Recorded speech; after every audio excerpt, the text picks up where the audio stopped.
విభజన జరిగింది. కొంత నేనే హైదరాబాద్ని సైబరాబాద్ని అభివృద్ధి చేశాను.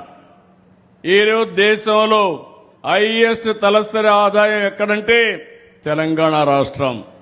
దానికి కారణం ఏంటంటే సైబరాబాద్ నగరం. అది నాలెడ్జ్ ఎకానమీకి కేంద్రంగా తయారైంది.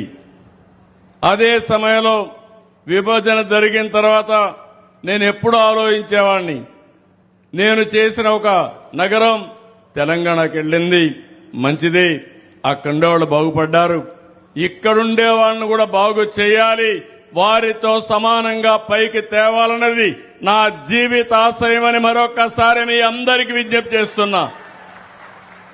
అందుకే ఎప్పుడు ఆలోచించినా 24 గంటలు అదే ఆలోచిస్తూ ఉంటాను.